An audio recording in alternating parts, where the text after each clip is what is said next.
Oh man, this is another monkey's paw type situation like we discussed yesterday with the CT scans potentially giving you a cancer. We got the habit millions pick up to relax, okay? Something that is supposed to help you decompress, lower your stress levels, and end up, doing beneficial things for your brain, could end up putting you at a risk of dementia, a not insignificant, in fact, a 72% higher risk of dementia. What are we talking about here? A new study found that people who visit hospitals for cannabis-related problems, interesting how we're also going to be talking about that in the not too distant future, related problems are up 72% more likely than their peers to develop a memory-robbing disorder. However, cannabis users were less likely to get dementia than people hospitalized for alcohol problems. Okay, good, so smoking weed is better, but it's still significantly worse than the alternative. But hey, it's not as bad as alcohol. So again, you know how you go ahead and you stem off these problems? Try meditation. I do recommend it quite a bit. A little bit of mindfulness practice. You could just go ahead and do that instead of just trying to put your problems up in smoke or drown them in a bottle. Now, while many claim that marijuana is safe due to it being natural, you know what else is natural? Getting crushed by a boulder. It is known to create problems with memory and learning, distort perception, difficulty in thinking, and problem solving, and a loss of coordination, all of which are linked to dementia.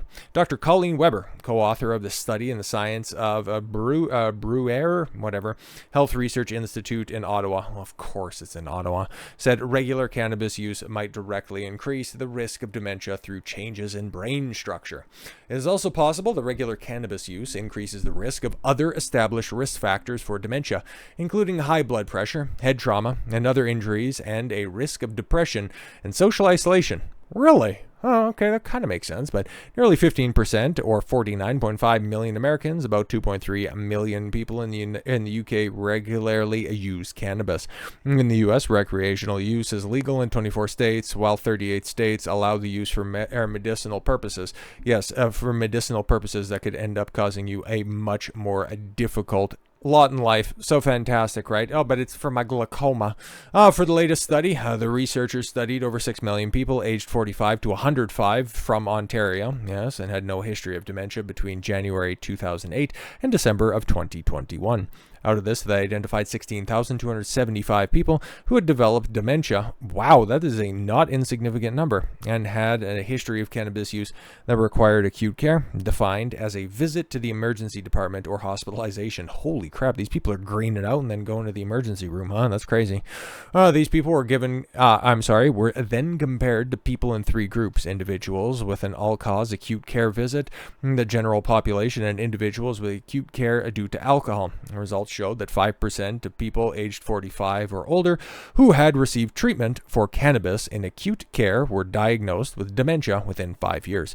On the other hand, only 1.3% of the general population, non-smokers who do not require acute care, and 3.6% of individuals receiving care for another reason developed dementia in a 5-year span. Meanwhile, 19% of people in the same group who had received cannabis-related care had developed dementia within 10 years. Merely 5.5% of the general population and 14.8% of people receiving care for another reason developed dementia in the decade's time. The study also found the risk of dementia in individuals with acute care for cannabis was 31% lower over the next 5 years than individuals who required acute care for alcohol. So this kind of seems like it's doing a lot of sweeping for pot by trying to throw alcohol under the bus. But in general, man, if you're trying to relax, you should go about it the natural way, not the way that your hippie uncle tries to tell you. It's like the total natural way, man. It'll totally make you feel better. Yeah, and it'll also compromise your brain even more than said uncle that thinks that the government is really out to get him. But in actuality, over the past couple of years, can you really blame him for being that sketchy? So with all that said, thank you all very much for the gift of your time. I've been Don Consuelo. I want you to follow your gut and get after it. Take care, everyone.